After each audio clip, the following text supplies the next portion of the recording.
La prière.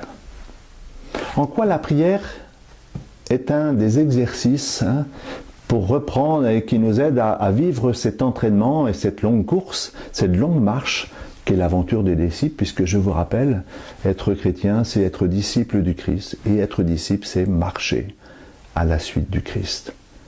Et nous ne rêvons pas plus fort que les autres, ne soyons pas comme Pierre, qui dit un peu trop facilement, même si tout s'abandonne quand même, moi, je ne suis pas comme les autres, moi je ne rêve. Mais ce n'est possible que s'il y a de l'entraînement, et si on est conscient aussi que nous ne sommes pas si forts que cela.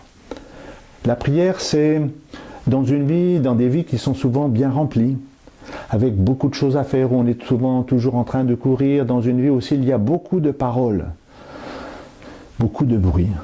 C'est être capable déjà de fermer sa chambre pour se poser dans le secret, non pas dans un silence vide, mais en face et avec celui dont nous confessons qu'il est le Seigneur de nos vies. S'arrêter. S'arrêter pour reprendre souffle. Et le reprendre souffle, en régime chrétien, c'est aussi reprendre le souffle de l'Esprit Saint. Vouloir que dans notre main, c'est nous qui conduisons la barque de nos vies, mais il faut prendre le vent. Et ce vent, ce dynamisme de Dieu, voilà. Puisque c'est l'Esprit aussi qui nous apprend à prier. Nul ne peut dire Abba, Père, si ce n'est par l'Esprit. C'est l'Esprit qui nous fait entrer aussi dans le désir de Dieu. Et si la prière, c'est l'expression de notre désir devant Dieu, comme le dit saint Thomas d'Aquin, la prière aussi, c'est le moment où on se laisse un peu dégager des désirs de surface pour retrouver ce désir le plus profond qui est en notre cœur et qui n'est pas étranger au désir de Dieu sur nous.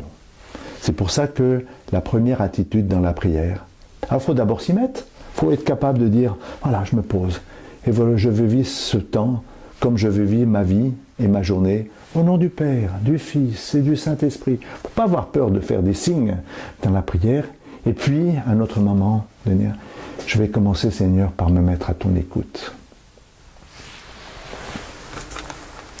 Prendre sa Bible, prendre l'évangile du jour, et puis tout simplement, voilà.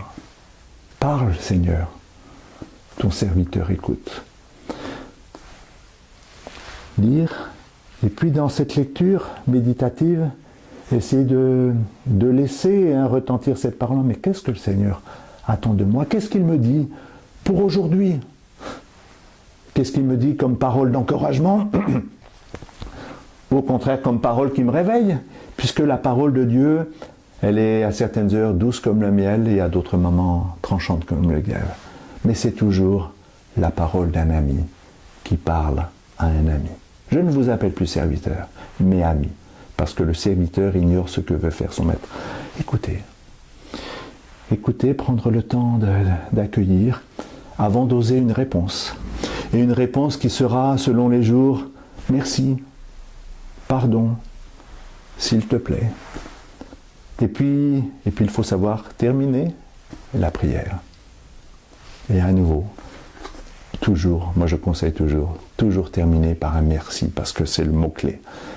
Et puis repartir au nom du Père, du Fils et du Saint-Esprit.